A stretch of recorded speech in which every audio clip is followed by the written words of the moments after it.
Welcome to this new video where we're going to talk a bit about the latest news on Forza Horizon 6.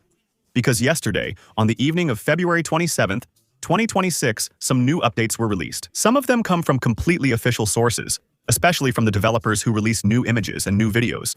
And others come from less official sources, like leakers. But you'll see, it's still pretty credible, so I'm going to share all of that with you today, in this video. But before that, we'll start by discussing something recently noticed in the game, even though it was right in front of us for weeks. Remember, several weeks ago, the developers started posting teasers, 30-second video clips on their social media, to showcase the different districts of the map, the different regions, the different biomes, and in the one that was posted on February 11th, 2026, where they show you a bit of the countryside region of Forza Horizon 6. It ends with a shot that I mentioned to you before, where you see two small houses and next to one of them, you see fish-shaped flying balloons. I mentioned this was to respect Japanese culture, as it's well known there. In that same shot, there's something else that went unnoticed because it's hard to see. But if you zoom in and slightly adjust the contrast of the image, you can see it again. At the bottom left, a motorcycle, and here we're talking about a well-modeled motorcycle, and it's a sports bike. Interestingly, this is at least the third or fourth motorcycle seen in various images and posters from the game, starting with the one we saw in the customizable player garage during the Xbox conference, where they started giving out a lot of information about the game. That's starting to be a lot of motorcycles in the game's images for it to just be there by chance. So, once again, maybe these are just traffic motorcycles that will only be used by NPCs? Maybe they're just decorative elements that come and go to simulate life on the map. And the same for players' customized garages. These motorcycles could simply be decoration. It's also possible the developers have a big surprise for us, such as making motorcycles playable in Forza Horizon 6. A first for the series. Players have been requesting motorcycles in the game for years. Maybe developers listened, and it could appear in an expansion, or it might just be decoration. We'll have to wait and see. Either way, I find it interesting. Here's an image I wanted to show you. It's a new release from the game's developers, but it doesn't reveal much new information. However, it confirms a new gathering spot, the gathering spots. These will be places where players can switch to gathering mode, where they can show off their cars and check out other players' cars, to get an idea of how they've been upgraded, what liveries they have, for example. There was already a spot confirmed next to a highway, probably not far from the city, and now this one has been confirmed, next to a site that looks like the festival site, or at least one of the festival sites, Forza Horizon. The third thing I want to mention is a new leak from Trolli, a candy brand. We already know Forza Horizon is partnering with Trolli. If you want to know everything about this partnership, I invite you to check out the video I made on the subject. What's quite interesting is that until now, we only knew about one car that was included in this partnership, which was the new 2025 Toyota Land Cruiser. So, either as a new vehicle in the game, which we know is coming to Forza Horizon 6, or it could simply be a DLC that we would get in the game by redeeming a code that we would have obtained by buying Trolli products. But I'm leaning more towards the option where, with Trolli, we'll get a special edition of the Land Cruiser, with modified performance and customizations.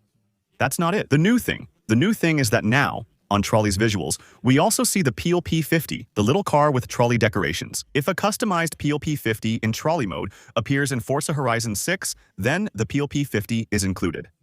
However, it's not yet on the confirmed vehicle list for Forza Horizon 6. It wouldn't be surprising since we've had this car since Forza Horizon 4, and it's popular with the community for being fun to drive. Actually, it's not very powerful, but you can improve it a lot. In drifting, it was really good. Strangely enough, it's a really great little car for trolling and multiplayer. So, there's a good chance it'll be back in Horizon 6. Now, let's talk about the main information. I have quite a few things to explain to you, to go into detail about, regarding the car upgrade system in Forza Horizon 6. Since yesterday, they posted a little teaser where, at the end, you see a kind of checklist. The character is checking everything the person wants to do on their car, basically, before going to participate in the races of Forza Horizon 6. There are some pretty interesting things in this little car modification instruction booklet. First of all, it confirms quite a few car improvement features, but it also confirms that there are probably quite a few little things that have been brought up over the past few years about Forza upgrades, which have been taken into account by the game's developers. So now, in what follows, there's a part of the information that, in my opinion, you won't be surprised to hear if you're already a Forza player, because you already know a bit about the car upgrade mechanics in the game, even if there will be a few small changes.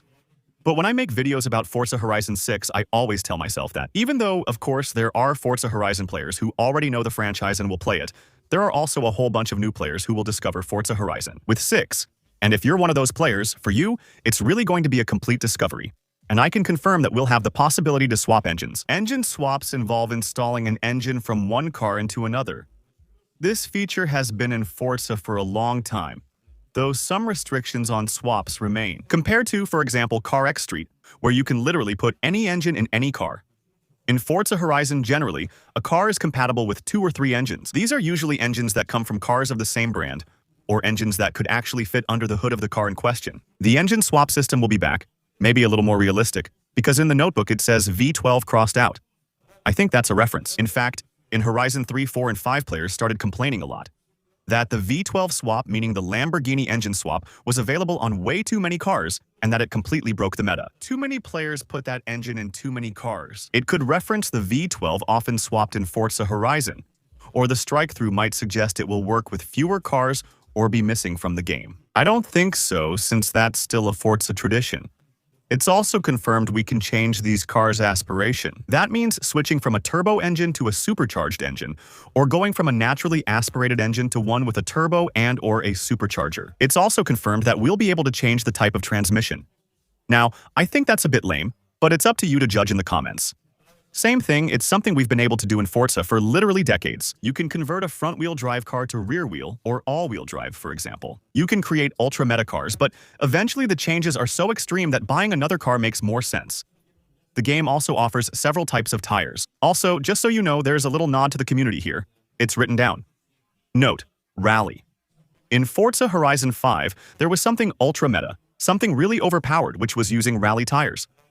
Basically, tires designed for off-road, but for racing on asphalt, because they simply allowed you to make more overpowered cars. It reduced the car's performance index but maintained strong grip, allowing you to add more power before hitting the race's performance index limit.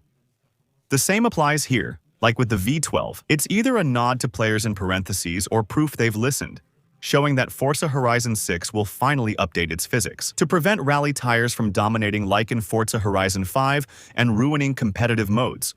And to confirm, we'll be able to adjust many game settings, such as gear ratios, to have more or less speed, more or less acceleration, the suspension, the aero, to also have more or less downforce in corners, or more or less top speed.